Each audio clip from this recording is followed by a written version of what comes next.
Hello, everybody. Welcome to this week's episode of Late Night Craft Talk. Countdown timer's going. We have a special, beautiful, budding. What other anecdotes can I make here? It's going to be a very Oh, this is a show for green thumbs. flowery presentation today. Very blooming, very colorful, and if you have hay fever, very tropical-esque. tropical F. So here we go, waiting. Usually we start getting, what you see Maya here in the next minute. Yeah, I'm checking all the crazy that was happening earlier. Oh, yeah. Well, we'll talk about that during the pre-show when we tried to go do that promo. Are you seeing it go onto our Facebook pages? I'm about to. I got the notifications. I'm about to go over and check. It says it's live. We can do the technical stuff now. It says it's live. Okay. I hear me talking. Now if you guys, yeah. So hey everyone, share because you care. Oh, we got a few viewers so far. Ticking up. Yeah, I'm live. I got to share. Let's make sure. Yep, that's me. Okay, share. We are live for this week's episode of Late Night Craft Talk. Let's say this week. Get it up there. All right. Oh, Wendy's on. I hear y'all talking. Hello, Wendy, but I don't hear you. How come I can't hear you, Wendy? Or is it one of those technical things again? Okay, let's see. Who should I give us a quick update. Let us know how Colonel Mustard's doing. Yeah. Sorry. Colonel Mustard. Oh, my goodness. We need a Colonel Mustard update. I'm tagging all of our friends right now. Even the ones that don't want to tell you no. Yes. I'm tagging like everyone. Let's see. I'm tagging. So I'm trying to think who else would want to know about this. Let's see. I'm trying to think. I cannot type and talk like walking and chewing bubble gum. Let's see.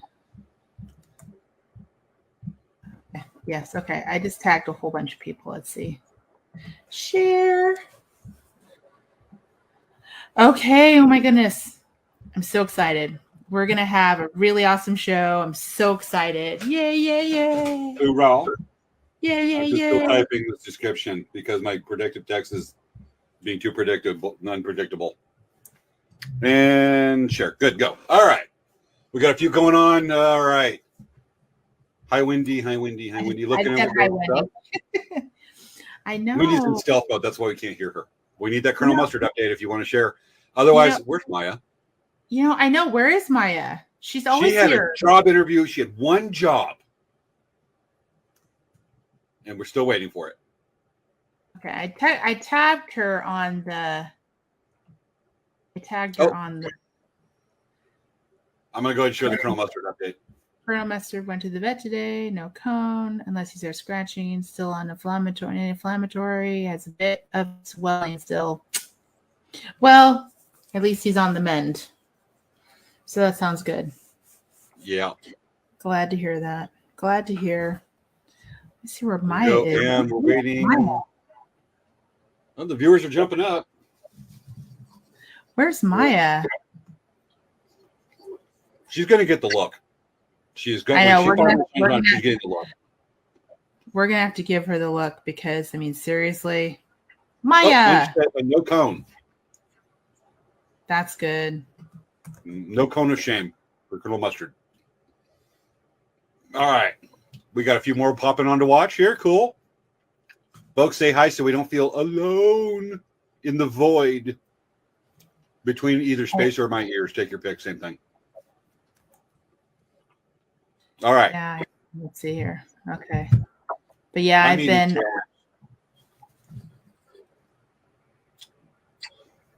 Trail mix water, and this week's kombucha is gingerberry with 9 billion living probiotics. Okay. There we go. Counting down, 5 minutes to go, halfway to the fun time, showtime. I need more water. Svea, I'm going to go fill this water bottle that you can see, but our audience can't. Okay. I'm going to go fill this, and I would like you to discuss with the audience a guy. Hold on. Guess who just signed on? Vivian. Vivian's here. So, should we let Vivian be the president of the Friday Ninja Monster Sushi Squad this week because Maya is not here? Vivian, by our democratically elected absolute monarchy of the show, we are designating you El Presidente tonight because Maya's not here. So you have overthrown her for the evening. Yes, you have overthrown Maya. And you may have to fight with her if she comes on. Svea, what do we do when Maya signs on? Or Tell what her do we do when she's been Vivian demoted signs for the night. Huh? Tell her she's been demoted for the night. No. What do we do when Vivian signs on? Go grab the thing so we can make a quick appearance.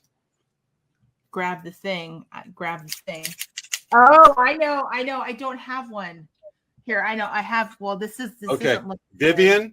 we're making a rare pre-show appearance just for you. Ready? Well, there it is. There we go. Vivian, this is for you. We're glad you signed on. Thank you, Vivian. Just remember how dangerous it is to do the show with scissors. Okay. Or both scissors. I have no idea. Vivian did this really funny episode where she had this knife and she was talking to imaginary kids. And she's like, "Now let me tell you," and she's just pointing at them with the knife. It's really. Well, she's funny. very humble. She accepts. Okay. Vivian's in the house tonight. Okay. I'm going to go over and fill this water bottle. We have 3 minutes. When I leave, please don't convince the audience to come over. And we're getting messages. Please don't convince the audience to send me large pizzas with the triple helpings of garlic on it. Okay. James leave. I'm going to walk away. Okay. I was like, oh, did James leave? Vivian, it's your job to make sure as El Presidente, the Svea doesn't have everybody order a pizza in my house with triple garlic. Do I like pineapples? I'm walking away. I'm going to assume safe things. Now. I'm going to come back to a safe place. Oh, go away now, James. Go away. Go away. Go get water. Okay, everyone. Okay, everyone needs to call Pizza Hut.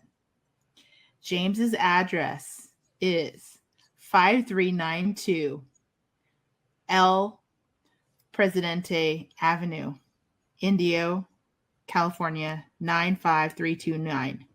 Order him pizza right now. Order him anchovy, extra anchovy, extra anchovy, and pineapple pizza. He would love it. He would love it. Seriously, please. Or actually, you know what you could even do? You can also mention how he really likes anchovy, extra anchovy, pineapple pizza. And James is trying to pretend, but he's still here. I can see him. You can't see me. I'm not here. You can't see me if I'm on the camera. How do you know I'm here? So, Maya, I hope you feel better. Whoa. Vivian has taken over as president this week. So she knows she'll take care of business this week. Yep. And Maya, this is going to hurt you. That's going to more than hurt us. But you were late. You get it. Ready, Svea?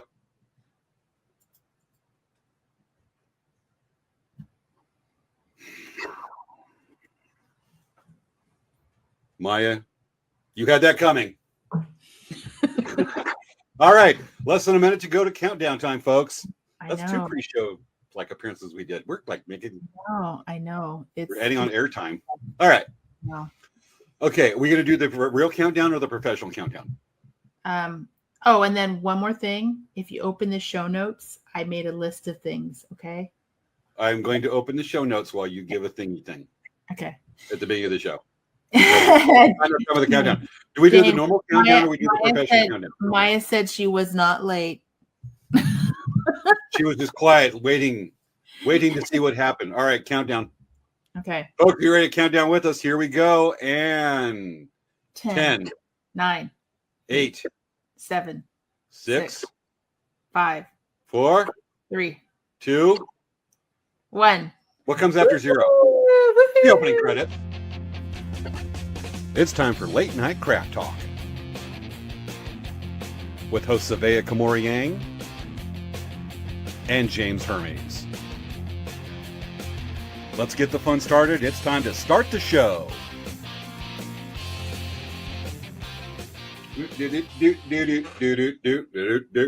Hi.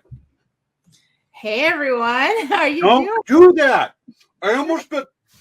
This trail mix almost spilled off my desk. I almost went out my nose. Yeah. And that would have been embarrassing.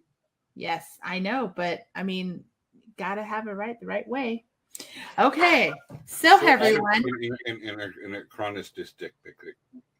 Okay, so for everyone, just so you know, you've never watched our show before. This is Late Night Craft Talk. We're on every Friday night from 10 to 11 p.m.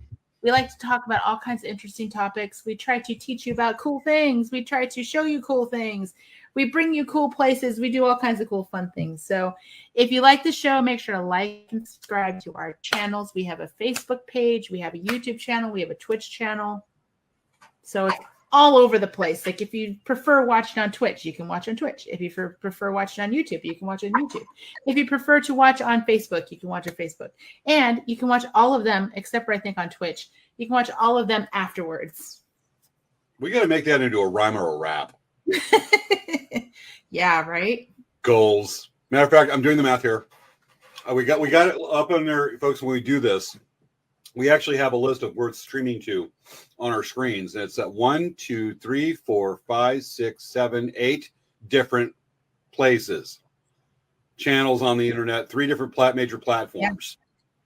They're all along on our 1, 2, 3, 4, 5, 6, 7, 8.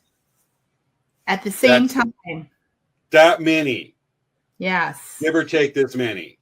Yes. So we just want to make sure that we spread out all the fun stuff. Oh my goodness. We have a whole bunch of new people.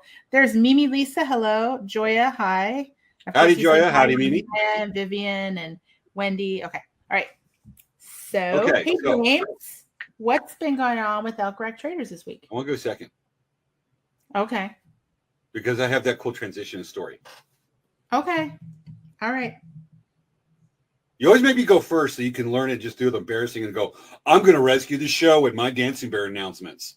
Okay. We'll do it this time. I'm going to ruin it second. Okay, so I can't introduce myself. Okay, folks, I'd like to introduce Svea. Oh, I think it's coming out correctly. This is Svea. She's the co-host. She's the one that we have to tolerate every week. We got to go with it. You know, we're inclusive. Hi, Svea. You give me the look. And Svea, what's going on with Dancing Bear this week? So this week, we actually have finished the CDCR catalog. I'm super excited about that. We're going to be mailing all those out starting on Monday or Tuesday.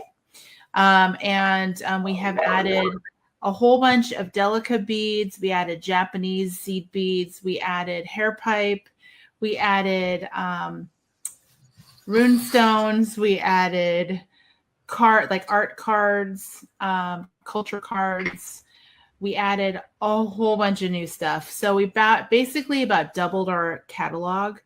There are very strict restrictions, but we do offer this as a service to the natives that would like to bead while they're incarcerated. So it's actually kind of a nice thing that they can do and keep their culture while going through what they're going through.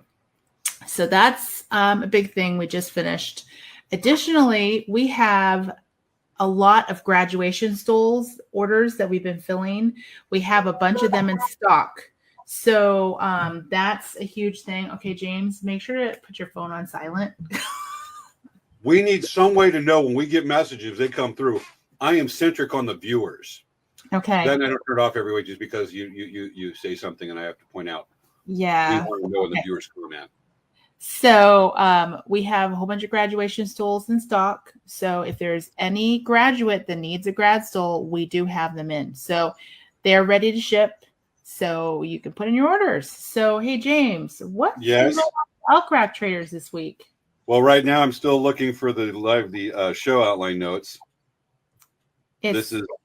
If you type in show notes in I'm Google gonna have to do a Docs. search because I'm looking on my phone, and And the we'll go share. with it. Well, I'm gonna try another form.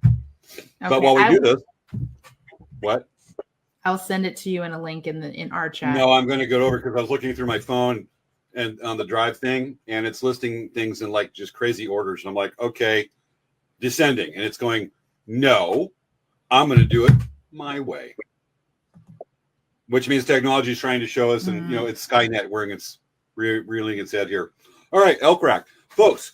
Next weekend, Father's Day weekend, Saturday and Sunday, is the Imperial Beach Powwow, right by the pier, right on the beach. You almost can't go any further southwest in the continental United States than this. We will be at that powwow Saturday and Sunday. Look for us. We're almost right in front of the pier. It is a fun powwow right by the beach. I managed to be at the booth most of the time, even though the beach is right there, and I bring a surfboard. Let's just say I get it out of my system on Sunday morning. The water's cold, but beach, powwow, 2 thumbs up right there. So look for us there. If you live in San Diego County or you need something to do and you live in Southern California, come on down, enjoy the beach. Supposed to be some great weather next weekend, and look for us at the powwow. Yay. Best of multiple different kinds of worlds right there. So that's awesome stuff. Otherwise, we got a little follow-up from last week's show. Oh, hold on a second. So Maya, it's not this weekend. It's not this weekend. It's next weekend. Not next this weekend. Father's Day weekend next weekend. Okay. Bring your dad down to the powwow. I'll have a lot of knives. Buy Dad a knife and go, Dad, I love you. Here's a knife, an obsidian or agate blade knife. Here's a knife. Because if you don't love your father. Okay. It's in the stars. I read it on the internet. Okay. All right. Okay. Okay. Little follow-up from last week's show, folks. If you watched, we did a show on National Trails Day and Leave No Trace Camping. We're going to kind of concentrate on National Trails Day, which was Saturday, June 3rd. And we announced on the show and been saying that I'm running a large service project at Lake Paris State Recreation Area. And there's some pictures and a fun story to share from that. Shall we? Yes, please share. Oh, definitely. So, folks, this is, needless to say, at Lake Paris, one thing they like is we paddle this island that's pretty big called Alessandro Island with kayaks. We know that some of you know I kind of like kayaks a little bit. And we're able to paddle out there and go collect trash and do some maintenance. And the Rangers love it. So that's my truck on Friday afternoon. There's not 8. There's not 10. There's not 12. There are 14 kayaks in my truck. 3 on the rack, 3 in the bed, and 8 on the trailer. And I could have done 9. So excuse me. Plus another 2 on the 4Runner. 16 kayaks we brought. I look like Jed Clampett of the Beverly Hillbillies driving down the freeway with kayaks. There were people going like that. I got to show it. We're driving along, and there's people going like this on the 10, going past me going, good God. Do they like boats or what? But that said, the weekend went well. So a couple of cool things to show. I got to get the little mousy thing. Okay. We had just a few people show up to the service project. Yeah, wow. Almost 70 people were at the service project. Wow, 70 people. Wow. That was big. So that was cool stuff. And we were able to split it up. I was able to take about 14 people. As a matter of fact, got to put a shout out. I'm going to get a picture downloaded to have it. Kelly Jo Miller, one of our viewers, co-host of the show, friend of the show, awesome person, was there and helped with the kayak group at National Trails Day. And she was a huge help. Love when Kelly Jo Miller is able to come and join us. But we had like 50 people along the shore collecting trash. We were able to cover about 4 miles of shoreline.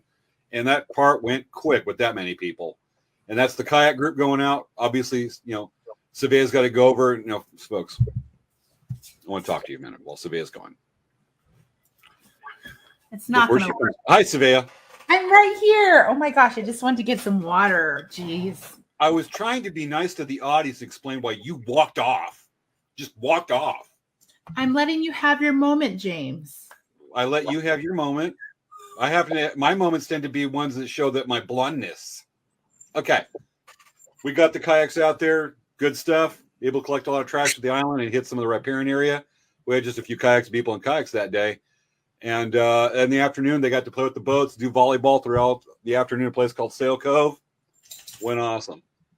And that is the day. But a fun story from that. So is that black cherry? Is that black cherry? Yes. 0 calories.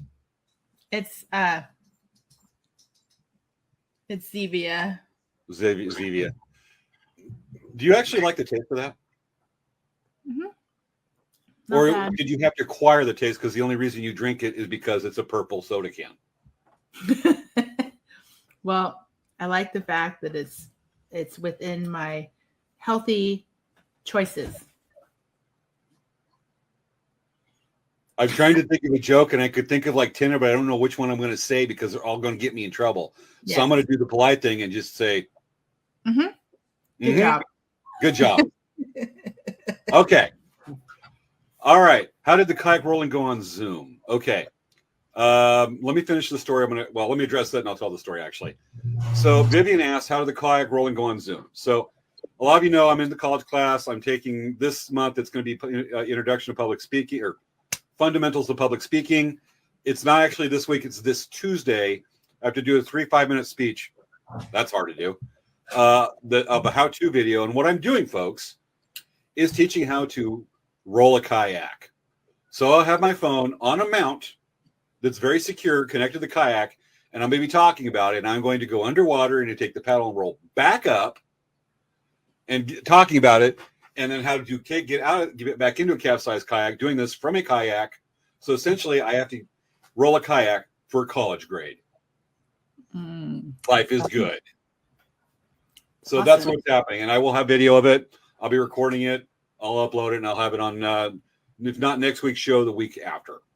So a fun story from last weekend, and this is actually pretty cool. So I go up, we had the show pre-recorded last week because I had to go up to Lake Paris, spend the night. I'm out there camping. I'm in one of the quieter areas. It was nice. And I get over there because I had to go kayaking around the lake before I went to camp. And I pull up, truck, all these kayaks. People are looking. And I pull up, get out, start setting my backpacking tent. And I went, the group next door is pretty quiet. That's nice. And I went, okay, it was like 3 families. And so I'm starting to set my tent, and some of the teenagers are looking at me, like, what's up with this? Whatever. And then I see them, they're watching, and they come out with a big box. And I'm thinking, they're really quiet for teenagers. There's like 6, 7 of them, big guys. And they go out with this big family tent, take it out of the box, and they start going like this, fingering it, and then they start signing to each other. They're deaf. And watching them set up the tent, I'm not staring, but I'm just shooting a few glances every so often because they're trying to set up the tent and work the stakes and the poles while signing when they need their hands to do this too. They're doing it one-handed. Some would get mad. You'd see it. And then they kind of kept on looking over at me, and I went, okay. The parents are there. They don't know how to set it up, but they want the kids to do it. But they see me, and one goes, and I went,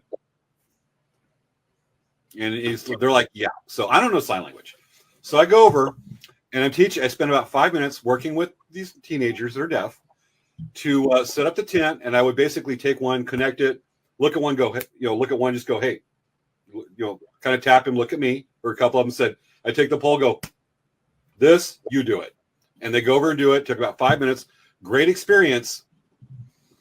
But when they're mad and they can't figure out the tent and they're trying to figure out how to put together and they're saying their frustrations in sign language and then dropping the tent and the hammer, 2 things that don't go well together, but it was still an absolutely wonderful experience working to do that. So the fun part is the communication that happened, to be able to work with them on that, to show them was fantastic. The thing to take away is if you were frustrated and airing your frustrations in American Sign Language while having to work with your tent on something like, work with your hands on stick of a tent, don't get frustrated and complain while you're holding a hammer and drop it on your foot. It happened. So that's the takeaway from that. But fun stuff. And with that, we are at the time that we bring out, folks. Should you do the introduction? Yes. I think you really should. Yes. So we have a very special guest. This week, James talked last week about the trails and kayaking. and trails and nature. What And was kayaking? It was just the trails and then like conservation, environmental conservation. so Public I said service. to James, I said, you got a show where you did a topic you wanted to do. And now I want to do a topic I want to do. And so for those of you who know me, I love, love, love plumerias. They are just the most beautiful flower. They're amazing. I have had so much fun raising my plumerias, taking care of them, having them bloom and smell amazing, and just all the cool stuff that's gone along with it. So I wanted to do an episode of plumerias. And I was very lucky to find an individual. We have a great guest. He's actually a member of the Southern California Plumeria Society, and he's a tree cutting coordinator. So he knows lots of great information about plumerias, guys. Like, this is a major treat. I'm very excited. Do you want to show the slide? We got it loaded and ready to go, folks. Welcome to the show. Tonight's guest, Jeff Sharp, the tree trimming coordinator from the Southern California Plumeria Society. And Jeff, welcome to the show. It is such a pleasure to have you. Thank you so much. Yay. Good evening. I'll bring the light a little closer. I guess I'll sit closer. Yes. So welcome to our show. You look like you have like a shadow around you a little. Yeah. Like, that's how virtual it is, right? My arms disappear every once in a while. So, love a shiny forehead. Yeah. So tell us about the Plumeria Society. Well, the Southern California Plumeria Society was started about 28 years ago with a few people from Orange County and a bunch of people from San Diego. And really because one of the gentlemen who lived in Orange County, he bought a stick in 1950 at an Army surplus store. It said flower stick from the Philippines. Had no clue what it was and started growing it. And one of the pictures we're going to show is the tree. But he started growing it. He was asking people questions and no one knew what it was. No one had ever heard of it or seen anything like it until he came across some Navy guys in San Diego who had brought sticks back from Hawaii when they were stationed in Hawaii. And that's how the Southern California Plumeria Society started. 12 people that knew what plumerias were, found each other in the days way before internet, calling each other on the phone, writing letters. And now we're doing things like this, virtually talking all the time about plumerias. That is so cool. Okay, so tell us a little bit about the history of plumerias. So most people think of Hawaii and plumerias, but they were actually discovered in the Caribbean. And the Spaniards, when they came on their search for China, came across plumeria trees. The natives taught them how to propagate them, and then they brought them on their ships. And as they sailed from island to island exploring, they traded with the natives of those islands for provisions. They traded with them their plumeria cuttings all the way to the Pacific. And when they were crossing the Pacific on their way and ran into the Philippines, and then they started their missions in the Philippines, just like we have in California, they planted plumeria trees at all the missions. So if you went to one of the missions in the Philippines, you would find 500-plus-year-old plumeria trees growing out in front, big, huge monster trunks. They found them in Taiwan, and they estimate it to be 500 to 600 years old also. Wow. So Spaniards must have got up there also.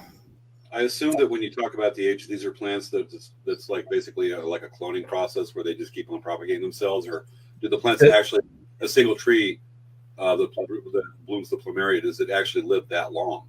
Plumeria is actually a succulent. They're in the dogbane family of succulents. So one of the things when we talk about trimming trees, we always cut an angle cut on the tree, and then we recut the base of the cutting to a flat cut so that it'll root better. When you look at a cactus that loses a piece of cactus, wherever it lands is where it starts rooting. A plumeria will do the same thing. You can lay a stick on the ground and you have it just the right just the right way to grow. I mean, I'm thinking, but it's late. It'll just push roots out wherever. It is late. It's that continual cycle of lose it, regrowth is where they judge that the overall age. And they will grow into monster trees if you give them enough time. Just judging from our pre-show meeting with the photos right there and the folks what they're going to see, I had no idea till tonight that was the case. That's pretty dang cool. Yeah.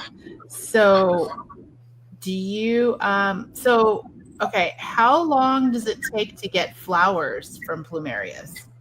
So that's always a question that's asked, and it's always hard to answer. But the easiest way is you look at the scars on the branch. So you'll see the regular leaf scars that look like smiles, and then you'll see a scar at a split, and that scar that's at the split is the inflorescence scar. And then you can follow that up the branch and measure to the next scar and determine how long it's going to take for a branch to bloom. And obviously, the more tips on the branch, the more energy is split between all those tips trying to outreach each other to the sun to be able to bloom. And one of the things that we do when we go out and trim trees is we take out the large clusters and leave the single tips or the double tips for the homeowner, and then we sell the large clusters at our meetings. That's really interesting, because then so when you're doing your tree trimming, you're actually optimizing your tree trimming so that the mother tree will actually have a lot more blooms. That's really cool. That's awesome. We learned that from the fruit people. They go in there. The apple people will go and they look at their trees and they look for a spike on a branch. And when the spike comes out from the branch, that's where an apple's going to grow. Then they'll clip the branch right above that spike so that the apple gets all the energy that's going up that branch, and it doesn't continue up the tree to create more leaves and more branching. And then you get a better fruit. So we treat the blooms like the fruit of a fruit tree. Interesting. That's cool. So, what kind of tips can you give to someone who wants to grow a plumeria tree? The biggest tip that I see people make mistakes with is watering. Your feeder roots on a plumeria tree are at the end of the canopy. You can't put a drip system in and put it right next to the trunk of the tree and expect the tree to absorb that water. Those are all anchor roots. They're like a palm tree. They have the anchor roots right at the base of the tree. The feeders are moving out along the edge, and they're going to be out, the same distance as the canopy ends, because the leaves are catching the water and dropping the water on the ground under the tree where their feeder roots are. And then feeding, a lot of people want to buy that bloom buster type of fertilizer, but most of that stuff wasn't really formulated for California or Texas or Florida. It was formulated for places that have fast draining soil like Hawaii and don't have a lot of the P and the NPK. And so we tell people to use an even numbered, so a 13 13 13 or a 14 14 14, and that tree's going to love that food, and it will keep it healthy. Another good thing to do is to throw Epsom salt underneath the tree, and the plain old Epsom salt, not the scented stuff, and you throw a handful or two underneath that tree right before it rains, and then the roots absorb the Epsom salt, and then it helps the root growth, which then allows better, darker green leaves. The other thing when you're watering is we like to call it a Hawaiian shower. So you turn your hose on to a mist and spray over the top. And the way I explain it is it's like washing the glass on a solar panel. So those leaves are that tree's solar panel. And if they're covered with dirt and soot, one of the trees we're going to show in the picture is right on the 8 freeway. And when we went to go trim that tree, the leaves were black from all the soot coming off the highway. No kidding. How well do plumerias tend to grow? I mean, obviously being from a Caribbean environment, how well do they tend to do in the drier climate of Southern California? We have the second best climate than the natural climate of the Caribbean and Hawaiian Islands. We're lucky enough we don't get a freeze. Normally, I live coastal San Diego. I live in Chula Vista, 3 miles from the coast. So I'm a little different than some people. But, in Texas, every fall, they have to dig up all their plumerias and store them in a greenhouse or in a garage because Houston got snow this year or last year and freeze, and they can't handle the cold. They can get into the high 30s for a couple of hours a night, but over a multiple days, they're going to freeze and die. There are people growing them indoors in Canada, Chicago. I'm going up next weekend. You're doing something on Father's Day. I do a plumeria sale up in San Jose, and there's people up there that love plumerias, and they build greenhouses in their backyards and throw their plants in the backyard all winter, and then bring them out after the chance of first frost is gone, or last frost, I should say. And then come spring, they're out there again until September, and they put them all away. Got it. I live in Indio, right? So we live about 3 feet from the surface of the sun, or hell, you take your pick. Right. How well do plumerias tend to do in the desert heat down here? So we have a member who lives in Hemet. The big difference. Big difference. Still hotter, huh? They will handle the heat, but back on 20 degrees. You would want to stick with the light colored ones and not the rainbow ones. Okay. So like behind Svea's head is what we would call a rainbow. The light colored ones have a lot of fragrance, and they can handle the heat more than the sun will just burn everything out of and bleach them white. A red one, even in San Diego, by the end of the day is already turned to light pink. It'll open up red in the morning or in the evening, and then by 3 o'clock the next day, it's down to like a light pink. So they tend to be that sensitive to light in the weather conditions. Yes. So it's not plumerias aren't considered a real hardy plant generally, or are they? They are hardy. It's just that they're, we're taking plants out of their natural environment, even though we've been growing them out of over years and years and years. They found one in, was that 7,800 feet in I think it was around Costa Rica, but maybe further north than that. And there's another one called Sierra Madre that was at 6,000 feet in Mexico, growing wild. Nope. And so there are some species, both of them are plain white. There are some species that are now kind of cold tolerant. Yeah. I noticed it's true about the white ones. They're very hardy. So like I have I'll show you guys a picture in a little bit. I call it Mama Leilani. That one, it has white flowers and it is so hardy. It's like you can do pretty much anything and it won't die, and the leaves stay out all year round. But the white ones for sure. But there are a lot of people, like what Jeff said, growing plumerias in different climates. There's plenty of them in Arizona, and Arizona gets super hot. You just have to kind of place them and water them in areas where they would be successful. A lot of people that do that in Arizona, they do what's called plunging.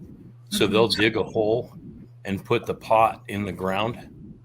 And then come wintertime, if there's a chance for cold, they can just yank the pot out of the ground real quick and throw it in the garage for the night and then bring it back out the next day. Yep. Yeah. We've got a friend that does that. With that, is it time to bring out some of the slides to show some of those? Should we get let's show some of the pictures. Let's share some of those awesome pictures we have. Okay, so Jeff, we're going to get into the pictures that you sent us Okay. of the plumerias and what you do, which is just so fascinating. So bear with right quick, and we'll get that up. Okay. So this should be all right. Here's the first picture. This is the one I was talking about, the one that's right on the 8. And if you look close down at the trunk of the tree and see those 5-gallon buckets, Mm-hmm. you can see how old that tree is. Wow. Let's zoom in on this picture. So the buckets are going to be over toward the distance where the orange is. Just off to the right of the trunk. Right there. Yeah, let's take a little zoom in on that. Wow. Oh my gosh, that's a huge tree. See all the branches in the back? That's what we took off that tree. Wow. And then we take them to the meeting and sell them. And you can see all the spots on the branches there where we cut the old branches down to get that canopy higher. Mm-hmm.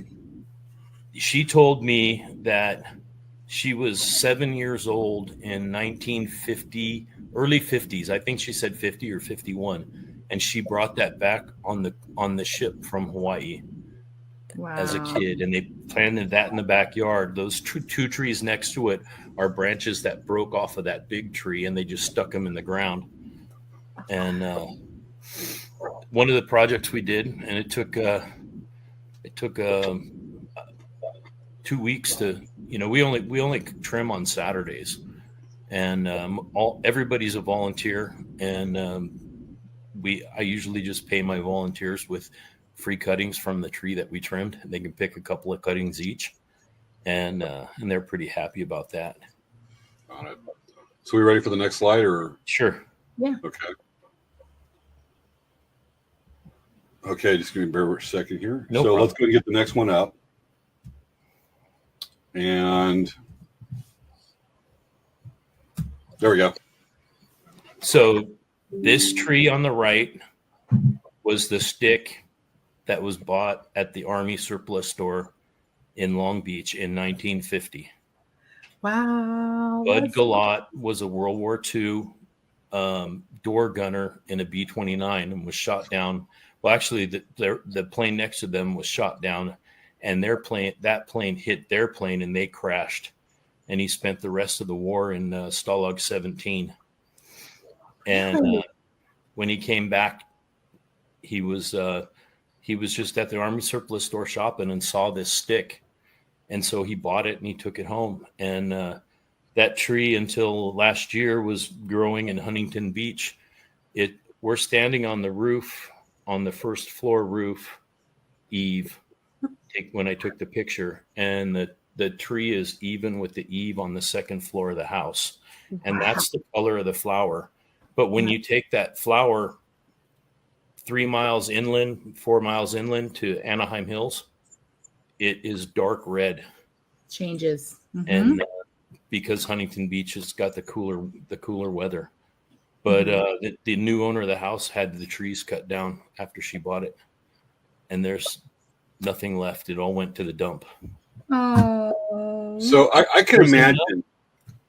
I'll bring up the next photo, but I just want to think, when somebody does that, and Svea, you know where we're going with this. We're going to do the miles late to the show look. When somebody does that, is this probably the look on your face? As soon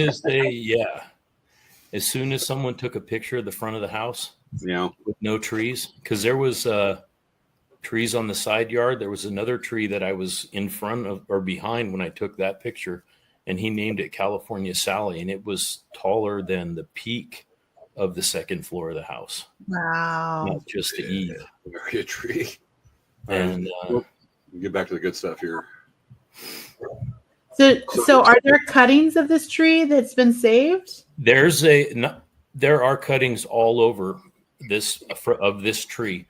I trim a tree every couple of years in La Mesa that is as tall as this tree. The cutting came from this tree. Oh, well, that's good. If you look at the different plumeria growers, it's called Galat's Sunset, and it's available pretty much. Everybody's got a cutting from the Galat Sunset trees. Oh, from that'd previous be- times, not from the final chop down. But Got it. So let's go on to the next photo here.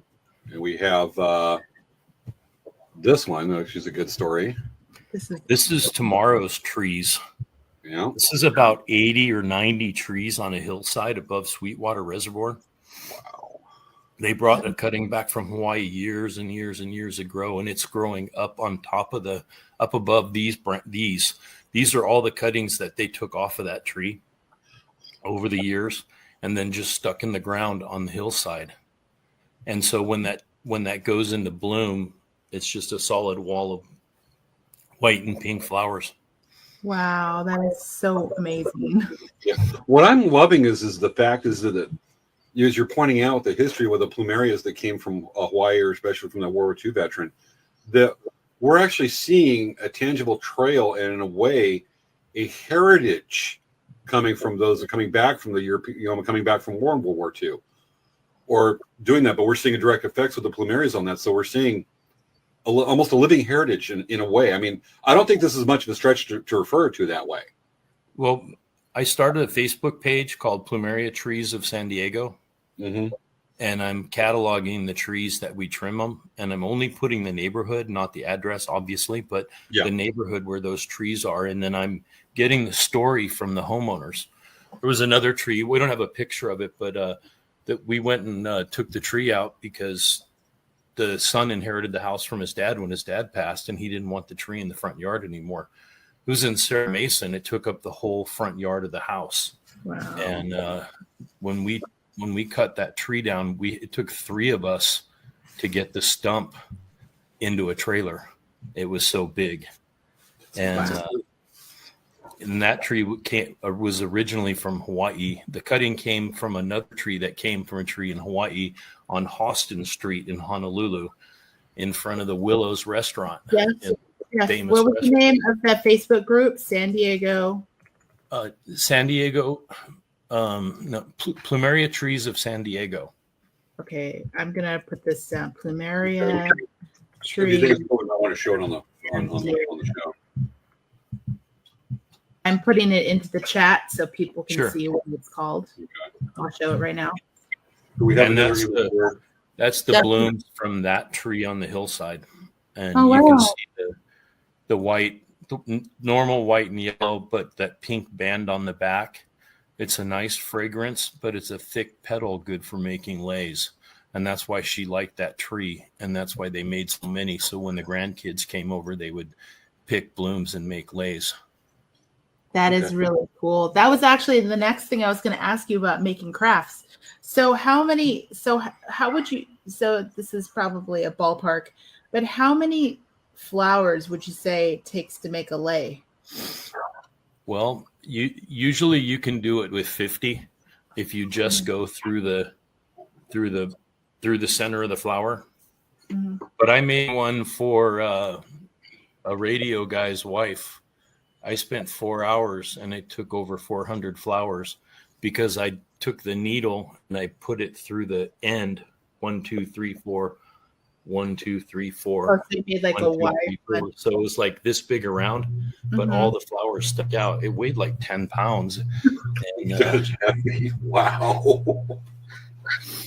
You put one of those on, and if it's a fragrant flower, it gets overpowering.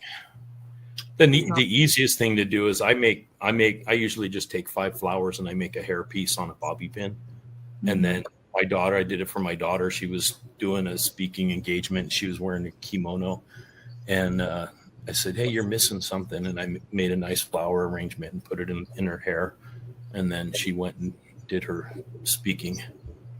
Oh, that's nice. So we have a couple more here. So the picture on the right, we got a call on a Friday that said, on Tuesday, they're tearing down this wall. If somebody doesn't come get these trees, the landscaper is going to just take them, or the construction guy is going to take them to the dump. So we went over there on a Saturday morning. We dug all 4 trees up and we drove them to La Mesa and we put them in my helper's front yard. Wow. And he got 3 of them and I kept 1. And the trees will continue to grow, and you can see they're pretty hardy. The biggest thing that I noticed, and that can go back to the very beginning, what we talked about, is they were all planted too deep. So plumerias like shallow roots, and if you plant deeper than 4 inches, you kill the plant, you kill the tree, and it'll just rot from the bottom up till about 4 inches from the soil line, and then start putting out new roots. But if it's a big tree and it's trying to do that, you can lose it. So when we put those in the ground, we dug about a 9-inch deep hole, set the root ball in, and then we just put the dirt right back inside and put all those, you can see all the stakes. We put steel stakes driven into the ground so that they're not going to go anywhere. My apologies. Let me. And then that's really great advice, because I have my Mama Leilani needs to be planted, and its trunk is about 4 to 5 inches in diameter. It's in a pot right now, but when I plant that, I have to plant it with that in mind. That's really great advice. See the discoloration on the farthest one on the trunk? It was deep. Two different colors. That's how deep it was. Oh wow! And then the middle one, you can see the coloring right at the base, right there, where it was too deep over in Coronado, and these things grew. You were asking about blooms. You can see how those are 4 foot long branches, and they haven't bloomed yet this year. I mean, they probably won't bloom because they were transplanted, but we dug them up and we kept most of their roots intact and put them in the back of the truck. Yeah. And the next slide is how we packed the truck and drove to La Mesa with them. Let's go ahead and get that next slide up right quick. Sure.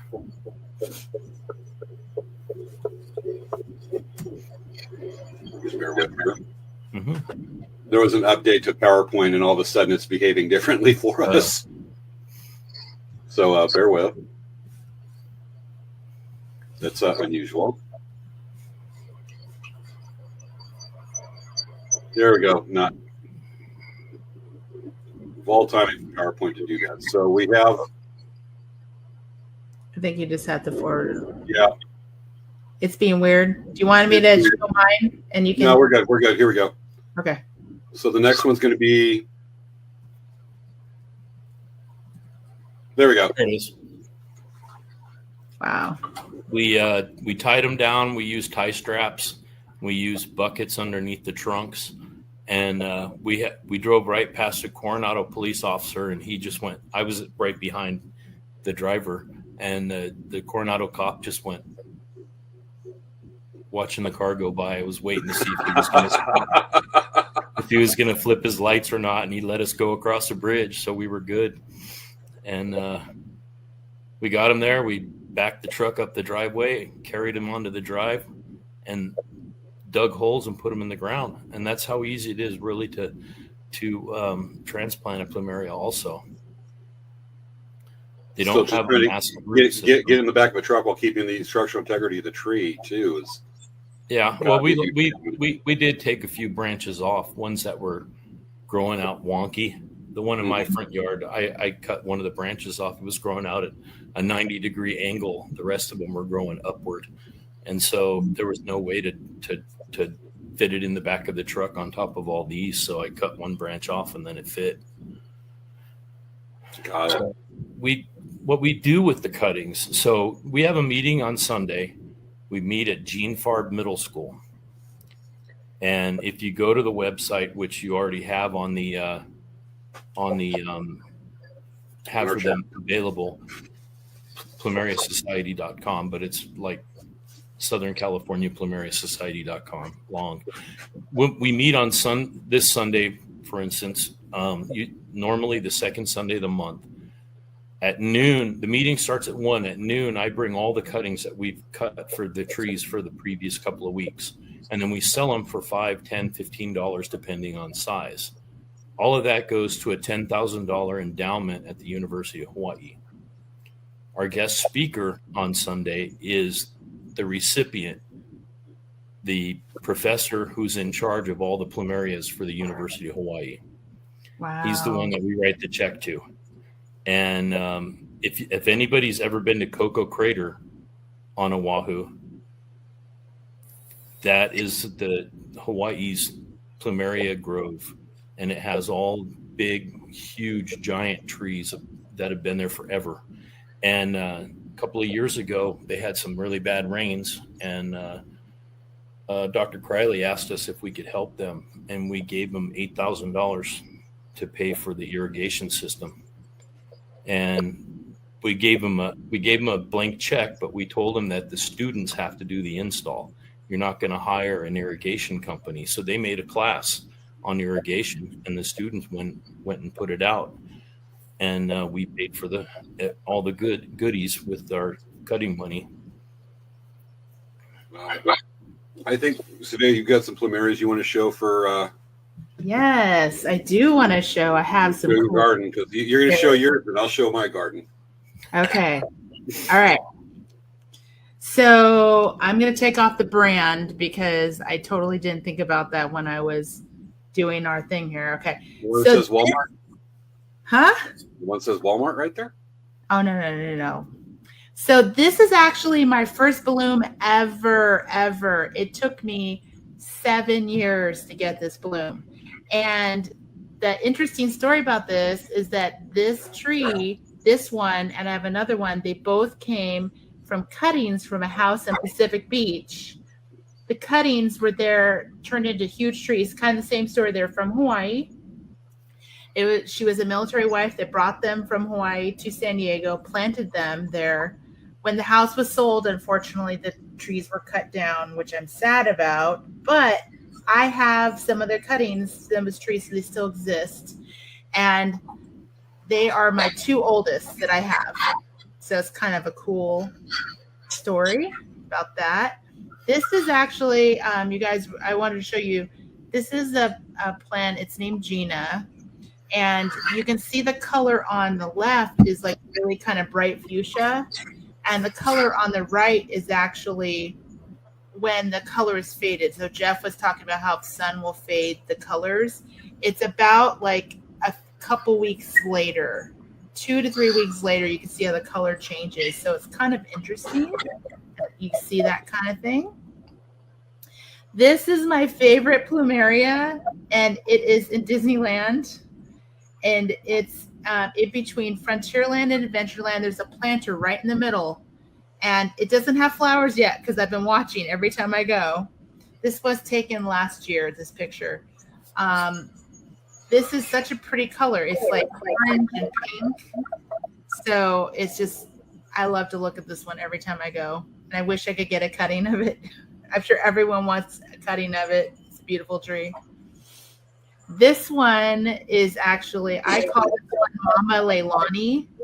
This one is that tree that I have. This one was in Orange County, and my friend, she was going to get rid of it. And I drove from San Diego to Orange County. I had to cut down the canopy to make it fit in my car. And I drove it home, planted it at my mom's house in Vista to help acclimate it because orange is so much more. We live inland, so we live in Escondido.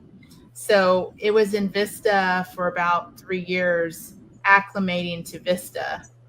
And then now it's in Escondido, but it's in a pot. So this is a huge, it had probably like a 9-foot canopy, and we just cut it back the best we could. But it still hasn't grown a lot of branches yet, but I haven't really put it in ground really. It's been in a pot, and it probably wants to be like in like ground with water and like regular nutrition. And so then what Jeff was talking about, how people will put the plumerias into protection. So I used to have a condo, and during the winter, I would take all my plumerias, I would huddle them together, and I would make this makeshift greenhouse. And I would even put on a heater so that it didn't get too cold in there. And so it was a really great way to save my plumerias from any kind of too much cold because they are sensitive to cold.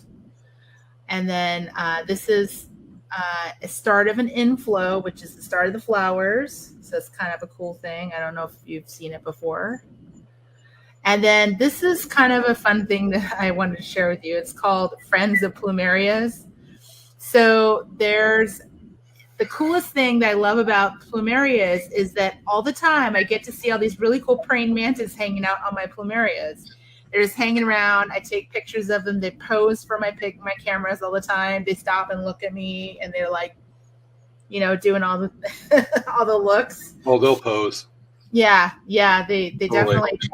I've seen all kinds of colored ones. I've seen green ones. I've seen like tan ones. I've seen ones that are a little bit more of like a red color. But it's interesting to see all the plumeria. I mean, those guys. And then if you ever see ladybugs on your plumerias, that's totally good. They're friends. And then Mochi is a bug hunter, so he actually will eat those bugs if he gets a chance. So it's kind of a funny, that was a kind of funny picture. These are enemies. They're enemies. So this flower on the left upper corner, or right upper corner, this was my actual first bloom that I had. It got chewed up by a grasshopper, and I never got a chance to see that bloom open. And then, the one I have a picture where I showed you was the first bloom. That was actually my second flower that actually I had a first real full flower. This one got chewed up. But yeah, the grasshoppers, the catids, the green ones, that they look like grasshoppers, but they look like a leaf. They're bad. Aphids are bad. Spider mites are bad. So, and then I put this here. This is a whole bunch of information about different groups, including the Southern California Plumeria Society in San Diego. This is their information, and really a great wealth of information. From if you have any questions about plumerias, there's lots of people that are out there to help and give lots and lots of information, which is really wonderful. And that's what's nice about this plumeria group, that all these people that I've met through plumeria, they're all really helpful, and so they have so much information, and it's so cool to learn all this stuff about plumerias. I learned so much even tonight, and I have been growing my plumerias for years. Me too. Yeah. I didn't know plumerias grew on a tree till tonight. I'm definitely getting the education. Yeah. So, Jeff, you said that on Sunday there's a meeting Yes. for the San Diego Plumeria Society. I mean, the Southern California Plumeria Society. Yes. So it's interesting. We're Southern California, and then there's a South Coast in Orange County. And they use the same letters, but they split off from us because we have more members than the Plumeria Society of America. We have 500 plus members that pay their dues every year. We have monthly meetings. Plus, 2 weekends ago we had our cutting sale. But in September, if you want to do something fun, if anybody wants to do something fun, our Plumeria Festival is. I always get those weekends backwards. Labor Day weekend. Oh. And it's at Casa del Prado in Balboa Park. The upper patio is dancing and music, and 5 food vendors, all Hawaiian style. And then down in the room, the first room is a craft area. The second room is all plants, and then the patio are the plants and the trees that the vendors will have available. And it's really a fun time, mainly because I get to eat the malasadas are there, and I don't eat shave ice, but I'll eat a lot of malasadas and plate lunches. Mm-hmm. Wow, that's cool. I think we've got some viewer comments we want to go over and a couple of questions. I think we should probably say that for the end. Well, let's go over that because we're starting to run out of time. We're getting close. Yeah, I just want to go over my garden thing, but should we save my garden for the end? Yeah, the save yours for the end. Save it for the end. So, folks, we know you've got some questions for us, and we're going to go through that with Jeff and show him some comments and some questions and knock those out for the next couple minutes. And let's get her to it because we got some good stuff here. So we're both Svea are probably both working my clip on the same one. But some fun comments right here from Joya. What a great Plumeria mom to Svea. Wendy, I got to get that one here. Wendy says, cutting down tree. These are just so sad. Always makes me mad when trees are hacked down for no reason, especially ones that had a history. And yeah, she says, yeah, she's a hippie. The hippie can take out Chuck Norris. All right, with that, some others. We have Maya says, beautiful. Joyce says, wow, 7 years for the bloom. This one's good. Yep. I was learning something new on this show. I love it. Never knew plumerias were in the succulent family. I didn't know that till tonight. Here's a really good question, actually, from Joya. Is can you ship a cutting? Oh yeah, I just shipped a box. It was $132 with about 60 cuttings to Florida. I gave them to her for free, but the shipping is the hard part. You know, I buy them from Hawaii, and I pay. Should I say sometimes 75, sometimes 100 for one, but some of the ones that you find that are from JL Plumerias, you'll never find anywhere growing on the mainland. And if you're lucky, there's a few of them here, but Jim Little has a 20-acre farm on the north shore of Oahu outside of Haleiwa, and there's 10,000 trees on the property. They grow everything from seeds, and when it takes a seedling three bloom cycles before you know what the bloom's going to be. And then at the third bloom cycle, he says yes or no. And if he says no, it goes out into a big pile of branches. And if he says yes, it gets released. And the first release of the branches off those trees are like $500 each. Yeah. But amazing blooms from Jim Little Plumeria. I'm getting the sign of that. We have a quick one from Wendy Hodge. Wow, that's the most. That's almost more sensitive to sun than redheads. Wendy's a redhead. Yeah, you got it. Kelly Jo Miller says aromatherapy. Yes. Especially that lady you said you did with you said 400? Yes. On that lay? That had to be so powerful. Yeah. Gotcha. So wonderful walking through that property. Well, you know, Mike, who was going to be on here, I took his place. He has a Airbnb on his property, and he has 2 acres on Mount Helix. Wow! And you get to sleep surrounded by plumeria trees. There's a couple hundred trees on his property. Wow! And, throw that on Disneyland. Svea's got a place she'll never leave. You'll have to drag her out.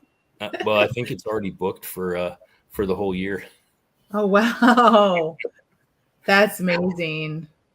Yeah, but yeah, plumerias are just such cool flowers. I've learned so much about them. I keep learning every day, every year, and I just love that they just are such unique flowers, and they take their. You know, before plumerias, I would kill my plants all the time, and for some reason, I'm able to keep them alive. Maybe it's just my ability of neglect, like the amount of neglect. That's a lot of it. Yeah, it's really neglect. You know, for instance, one of the San Jose people a couple of years ago, I took a cutting from a tree. We dip all of our cuttings in sulfur. We don't use rooting hormone. Rooting hormone is 1/8 of a teaspoon of IBA, which is a rooting hormone, added to 2 or 3 ounces of talcum powder. And so sulfur, we brought a professor down from UC Davis, and he told us when they do all of their succulents, they dip them in sulfur, and it gives nutrients to the plant. So I dipped it in sulfur, and we wrapped a bag around it and left it the base open just so that the sulfur wouldn't spill in the car. When she put it in her greenhouse, when she went to open the greenhouse in the spring, she pulled out this cutting that was in the back, and the bag was full of roots. It air rooted in the bag just by dipping it in sulfur. And so we're big proponents about using sulfur. All of our growers or all of our vendors, they dip in sulfur. No one uses rooting hormone anymore because we paid students at Cuyamaca College to do an experiment. We gave them the money and we gave them the cuttings several years ago, and they tried all different types of rooting hormones, and they didn't see any difference with just plain rooting it in a bag of core, ground coconut husk. Really? Wow. We have a comment here. Sulfur equals eggs and poop. There you go. Nail it, Joya. And then another one right here. Another comment is good to know about sulfur. Didn't know that. Yeah. Come to our meetings. In the March meeting, I talked all about it. So we have really good. Well, not just me, but we have everybody that talks has got a lot of knowledge in plumerias. Like I'm saying, like Dr. Criley on Sunday. But we had people talk at the beginning of the year their favorite flowers. Mike did waking your plumerias up. Then usually in the fall, Mike does one about putting your plumerias to bed. You know, we don't water between. His rule of thumb is you don't water between Thanksgiving and March 17th, St. Patrick's Day. No water. When I they're had asleep, they can't drink. Yeah. St. Patrick's Day is a great way to beat that fast. You think I'm drinking again. Yeah. And then in March, you mix up a big concoction and pour it on them, and they wake up. Got it. All right. So we're at 11 o'clock right now. We got to wrap up business real fast. Okay. Real fast. Huh? Yeah. Yeah. Yep. Well, yeah. Go ahead, James. Tell us about your garden. Do you have a garden, James? Yeah. Well, this was the segue to get over the big announcement at the end of the show. All right. So, folks, very quick to wrap up this. I want to show, we got to see Svea's garden, great stuff. I want to show my garden that I have here in my house. I want to show off some of my plants. First of all, we also have a variant of Baby Groot. Always wonderful. Yeah, Baby Groot. And here's a picture, a slice of my backyard. You can see behind me. I've been in my garden. It just happens to look like the forest part of Pandora. Oh, and you have rainbows in your backyard too? Oh, wow. yeah. It's a special thing with the sprinklers. It's actually really high roofed greenhouse. Okay. With something that looks like the Hallelujah Mountains on Pandora. Okay. All right. Great. And then, of course, we also have the mushroom garden, the mushroom section. Wow. Is that your mom? You can grow big or small, or the mushroom does. Take your pick. Hey, James, is that your mom? No. There's just a random stranger going through my yard that looks like Alice from Wonderland. Okay. And then we have another part of the garden that we liked a little more exotic. Right here is we have the pod section of my garden. Interesting. Well, it has pod people in it. I have an unusual garden. And we go over there. We also have, this is one of my favorite parts, a new plant that we've developed at our Eco Labs. And this plant right here, does not have a scientific name, but I'm giving it a common name of Svea 2. Just because it sounds like Audrey 2, we're calling it Svea 2 in honor of Svea, with her big teeth and latches onto you and surprise. So what? Okay. All right. It's all positives. It's all positives. And with that, folks, that brings us to another part of we got a little special activity tomorrow night. You want to tell it, or shall I? Yeah, so we want to invite you guys, our viewers, our friends, to join us on Zoom. We're going to have just an impromptu, fun little movie night, and we're going to watch Little Shop of Horrors. It'll be fun. And we're going to Mystery Science Theater 3000, Little Shop of Horrors. Which means it's all fun because Little Shop of Horrors is like one of my favorite musicals ever. Yeah. Yes.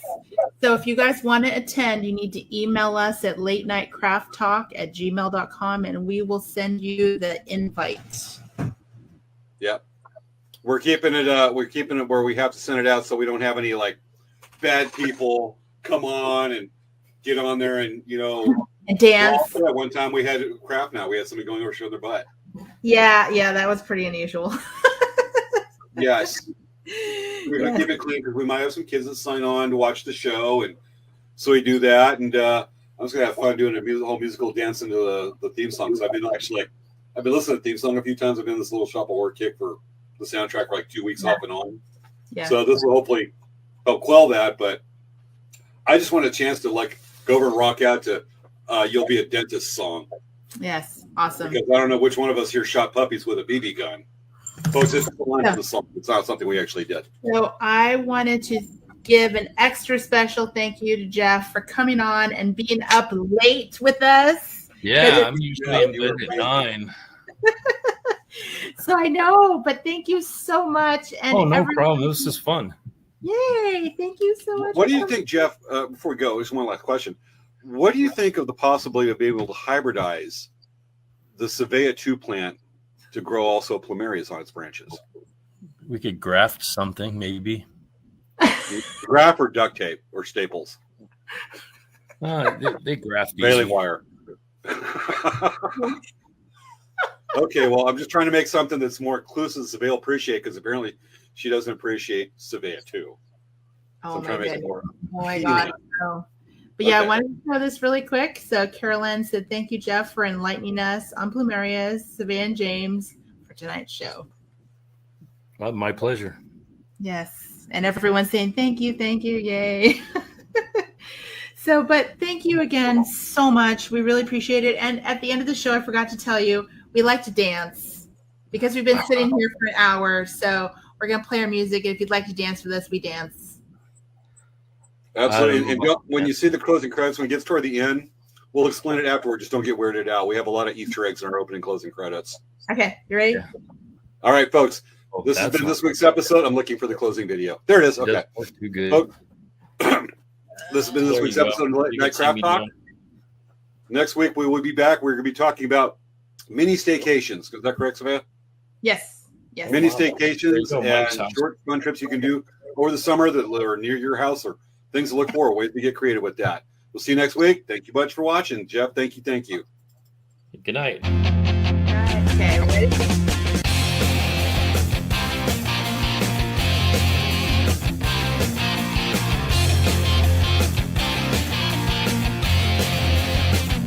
Get 5 stars. That's cool.